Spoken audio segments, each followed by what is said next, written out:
Olá, investidor. Meu nome é Wagner Caetano. Iniciamos agora o programa Cenário em Vídeo, 11 horas com 53 minutos, dia 30 de nove de 2020.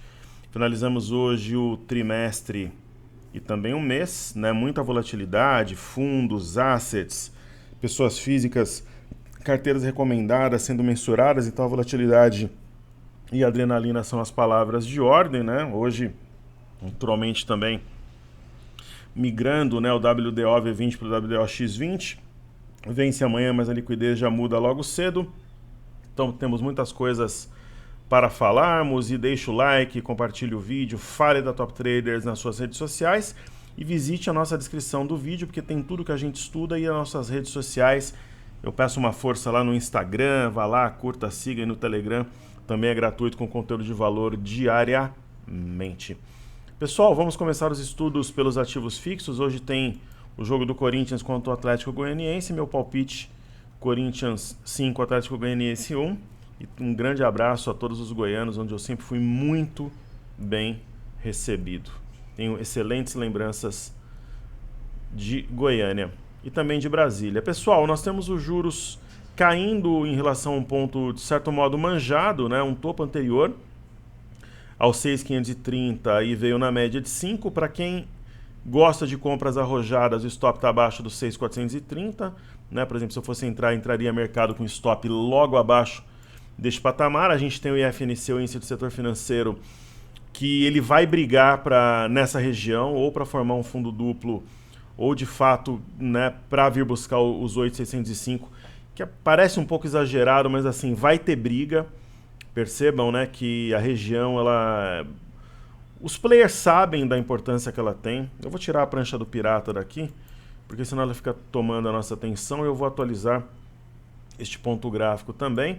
Então o IFNC ele é extremamente importante, a gente sabe do peso que tem o setor financeiro de uma forma conjunta, né, para as cotações, e está aqui num ponto extremamente importante, né, que é a região de 9,300. Está levemente abaixo, sentiu a média de 5 como resistência, mas a sessão vai ser volátil. Eu acho que vai ter muito movimento ainda para cima, para baixo, deixando os investidores de cabelos em pé.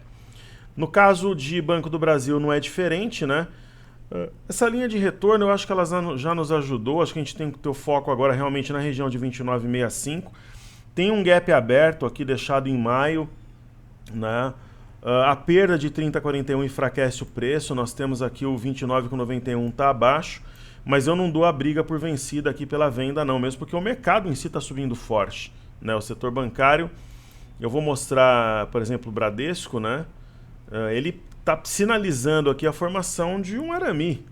Só que tem que ver como é que vai fechar, se não vai ter pressão vendedora, se essa alta aqui não vai ser enfraquecida ou anulada até o fim da sessão. A gente vê que Tube, por exemplo, está no meio do caminho entre Banco do Brasil e Bradesco. Olha a importância da região, quantas vezes já bateu aqui. Então a gente está num ponto-chave, né? Nem a compra nem a venda vão entregar facilmente. É o caso de Itaúsa também, que pode formar um big fundo aqui, um mega fundo, mas se essa região for perdida, eu acho que o 8,72 não segure, o 8,14 seria um alvo, mas vai ter briga, não é algo que vai se definir, por exemplo, hoje, né? E Santander tem uma claríssima linha de tendência que acionaria até um mastro bandeira aqui de queda. Então a gente vê que tem briga, uma forte reação, a compra vai defender, né? E a sessão promete. Aí nós temos Ambev. A Ambev particularmente, né? Eu acho que se o mercado devolver uma boa parte da alta de hoje, ela fecha negativa. Por exemplo, agora eu estou vendo o mini índice 94,600. Se o mini índice fechar perto dos 94, eu não acredito que a Ambev feche com ganhos. Daí ela vai naturalmente fechar abaixo da LTA e aí buscar os 11,99 onde tem o gap seria uma questão de tempo. Mas se fechar perto da máxima, aí a coisa muda. Por exemplo, um símbolo, né, dessa maluquice toda de curto prazo é a B3SA3. Eu comentei que eu não acreditava aqui no rompimento do canal, tal, porque teve um volume muito baixo. E esse Marobuzu duelou com o Marobuzu do dia 24, no caso do dia 28. E agora vem uma região de suporte, querendo deixar aqui um arame, mas o movimento é curto. Então Então o que eu faria? Se eu tivesse comprado no ativo, eu colocaria stop, ó, 53,33, a mínima de 11, 53,20 por ali, para quem é mais arrojado. Agora, quem está vendido, eu encerraria, eu não manteria uma posição de venda, a não ser que você tope estopar acima de 55,20, 55,30, por exemplo, que eu acho difícil superar. Então faria sentido, mas aí tem que ser um trader que tenha o psicológico bem controlado e que ele respeite o plano, né? E aí eu acho que funcionaria. Então o momento que tem volatilidade adicional, o controle emocional de quem está operando, ele tem que ser ainda mais forte do que no dia a dia, numa operação ou numa movimentação trivial. No caso do Ibov, lembra que eu comentei ontem, olha, o Ibov ele perdeu aqui a base do canal, delimitado pelas riscas, pelas retas aqui em azul. Mas assim, olha, eu não acho, por exemplo, que vá desabar, porque tem o 89,76, só que tem aqui o 90,02. E onde que ele veio? No 89,90, entre ambos. Então, assim, eu não... Em nenhum momento ontem eu falei, agora o jogo está vencido, vai duplicar esse canal. Pode até ser. Se for duplicar o canal, por exemplo aqui, né? Deixa eu só ver se isso daqui é um canal mesmo, ou se eu tracei com duas retas paralelas.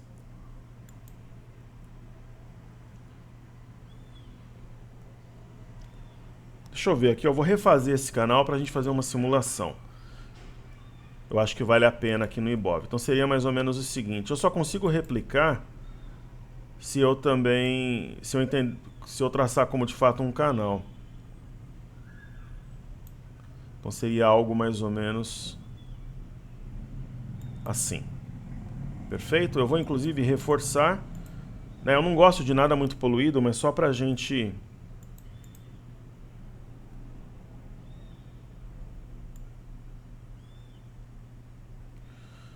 não tá rolando aqui. Olha, eu vou te falar, vou fazer de novo aqui. Eu vou tentar...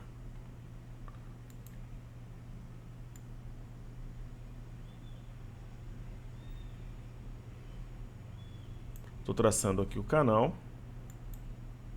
Perfeito. Colocar a extensão contínua. O que eu quero é replicar.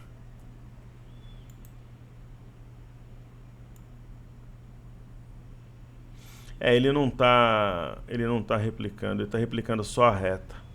Aí não rola, né? Ó, tá vendo aqui? Consigo trazer para onde eu quiser, não é o meu objetivo. Mas enfim, depois eu faço isso. Parece brincadeira, mas não é. Parece brincadeira, mas não é. Né? Você quer replicar, eu estou traçando como canal. Bom, eu vou traçar de novo e vou deixar. Ele não replica. O que eu quero é realmente replicar como um canal de fato, mas ele está replicando só a reta, né? Eu vou no Ctrl. Então eu vou deixar como... A gente aproveita e traça ele bem. Aí ele me solta antes, lá. Como? Então vamos fazer de novo. Depois eu faço no... Ou tento aqui no próprio Cartesian, ou no...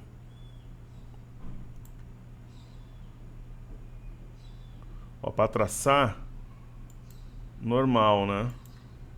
Só que quando é para replicar não tá rolando. Mas enfim, se a gente mensurar mais ou menos essa distância aqui e a gente replicar, até vendo de uma forma, né? A gente pode fazer por fibra isso aqui depois. Mas teria um amplo, né? A amplitude entre as retas ela é importante. Ela traria ao mercado a um patamar muito baixo, né? Talvez realmente aqui no 86,71. Né? Mas é difícil assim da gente, apesar, né, da gente estar com viés vendido, de acreditar talvez até abaixo desse ponto. Só que ontem eu em nenhum momento eu acreditei que ia desabar hoje sem um repique. Isso não acontece, né? A bolsa, né, é vida real. Então, quem está na compra não larga o osso, tem vendido que tira a mão para o mercado subir e poder melhorar médio, os mais recentes. Então, assim, esse ponto eu vou retirar aqui no caso do Ibov, 97,760. A gente vai focar aqui em 95,630. Tem o 93.260, mas lembra que eu comentei ontem, ó, a mínima do dia 26 é 93.513 e bateu. Ontem chegou a bater 93.408. Então o que aconteceu hoje? A mesma coisa que ontem. A máxima de ontem foi 95.504, hoje foi 95.340. Então o mercado veio para testar a média de 5 como resistência. Né? E tem sombra superior. Agora é o fechamento que vai dizer muito para nós. Por exemplo, um fechamento abaixo da média de 5 e principalmente fora do território delimitado pelo canal é um sinal que a compra está viva apesar da alta. Se esse 1%, por exemplo, virar 0,5% no final, mesmo um fechamento positivo, quem dominou no intraday foi a venda. Entende a pegada da coisa? Então é por aí. No caso do dólar, né, a gente tem aqui, ainda não virou, tá, o WDOV20 para mim, está numa região de resistência, apesar da liquidez ser migrado para o X, mas é uma região que a compra ainda pressiona, apesar da distância em relação à média.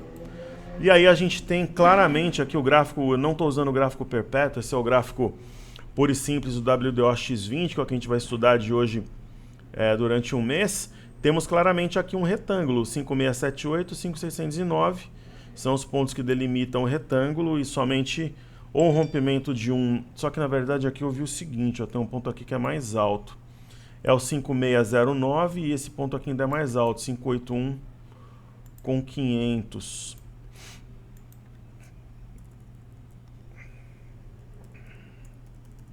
Então esse ponto, ele...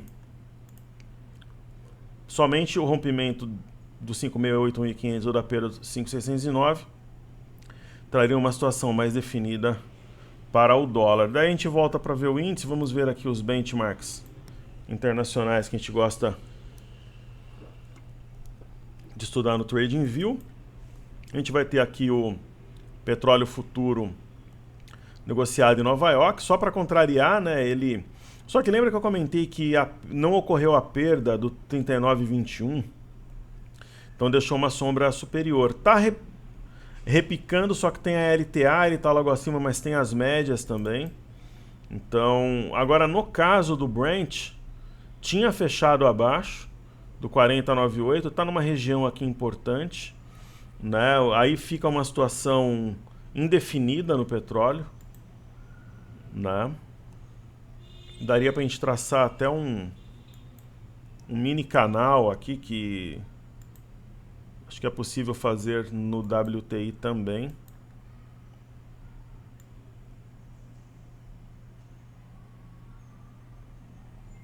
Hoje, né, as movimentações, elas são, em muitos momentos do dia, elas são estúpidas, né? É normal, é fechamento de trimestre, pessoal, então vai ter muita volatilidade. A galera do Day Trade tem que ter cuidado. Então tem uma espécie de cunha, né? Se essa reta for rompida aqui, eu entendo que a compra volta à cena, de fato, forte. Por exemplo, agora eu estava olhando aqui no meu celular, estava 94.400, está 94.800 a cotação do índice, em segundos, assim. Então, esse índice, que é o BZK, que ele é inversamente proporcional ao nosso mercado, ele faz uma correção até a média de 5. Né, ele tem uma região aqui de topo anterior que pode ser testada no 1664, mas eu não acho que ele perde a orientação de alta, ele não perde o viés, na minha opinião. A gente vai ter a Bolsa da China. Né, a Bolsa da China realmente ela não engata, ela está bem fraca, né, ela está meio alheia na última semana. Fato é, né, enquanto abaixo do 3.220 ela deve testar o ponto nevrálgico, na minha opinião, que é o 3.175. Né? Lembrando que tem dois gaps aqui abaixo. E aí veremos a seguir, daqui a pouquinho vai fechar a Bolsa da França.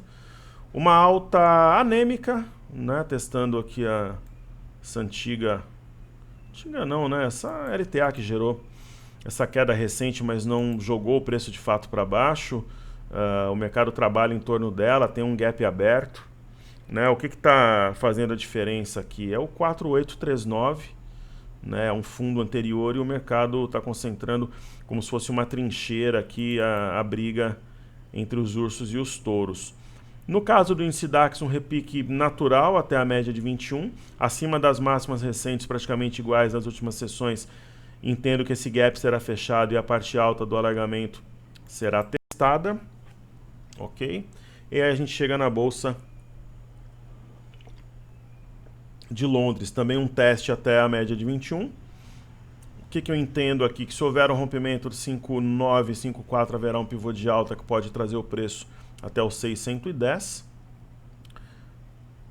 E aí nós temos a seguir as bolsas norte-americanas, rompendo, no caso, a linha superior desse alargamento que eu tracei, só que já encontra resistência no 11.245, né? E tem resistência também no 11.235. Então o que vai falar mais alto? O rompimento do alargamento ou essas resistências? Saberemos. Olho vivo no fechamento de hoje.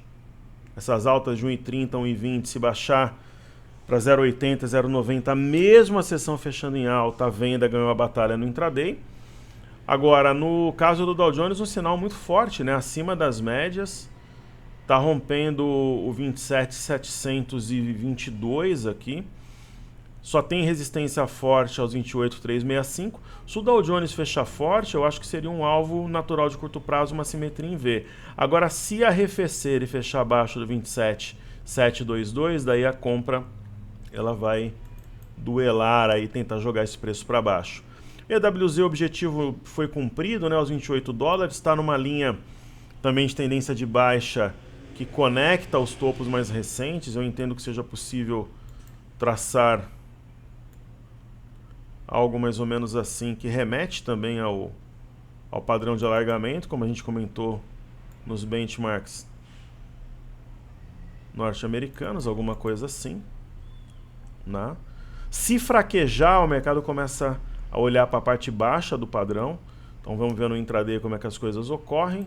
Aí nós temos o VIX, né? O VIX ele estava com uma cara meio vendedora ontem, ele tem aqui escondido um ombro, cabeça a ombro, escondido porque não é tão claro.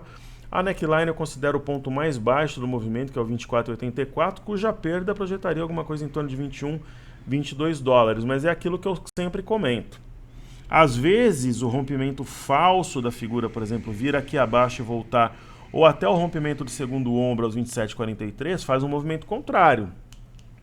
Então olho vivo aí para quem está operando com base no VIX.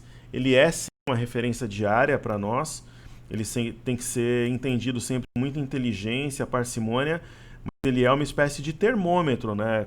Todas as vezes que a gente utiliza o VIX como uma ferramenta de confirmação, como uma base, alguma coisa para que a gente tenha uma opinião mais conclusiva, algo com mais substância, como diria o poeta, ele tem nos ajudado muito, então é uma ferramenta que a gente utiliza de maneira diária, aqui faz parte dos ativos fixos. Aí nós temos o DXY, né? O nosso dólar agora ele está alinhado mais ou menos com o DXY, está subindo um pouco, o DXY caindo. O que eu penso, né? Nós temos um topo anterior a 93 com 91, ele está perdendo, e depois 93,66. A perda de 93,66, se trouxer o preço para baixo da média de 21 também, a CLTA seria alvo. Mas o topo anterior e a média são patamares fortes também, talvez seja uma correção para depois retomar um movimento ascendente no caso do DXY. Aí nós teremos a seguir o Ibovespa em dólares. Deixa eu ver se tem algum recado da minha equipe aqui. Na verdade, a minha equipe pediu para eu falar ontem, mas eu vou falar para vocês hoje. A gente vai ter Semana do Trader, a gente vai ter imersão e a gente vai ter pré-lista para o pessoal interessado na imersão. Nós estamos migrando, né, os nossos subdomínios para o WordPress, que é mais robusto, confiável. A gente acredita que vem um fluxo muito grande por causa do desafio que foi cumprido. A gente acertou dos 90 na alta, dos 95 na queda. Então deve ter muita gente querendo fazer Semana do Trader, imersão e antes da imersão fazendo a pré-lista. Adianto desde já, pessoal, ninguém entra no grupo sem fazer imersão. Então, eu quero entrar no grupo fechado, tal, tem que fazer imersão primeiro, ok? Ex-alunos que querem voltar ao grupo, o grupo está fechado, mas a gente vai abrir em algum momento, daqui algumas semanas, ok? Para ex-alunos.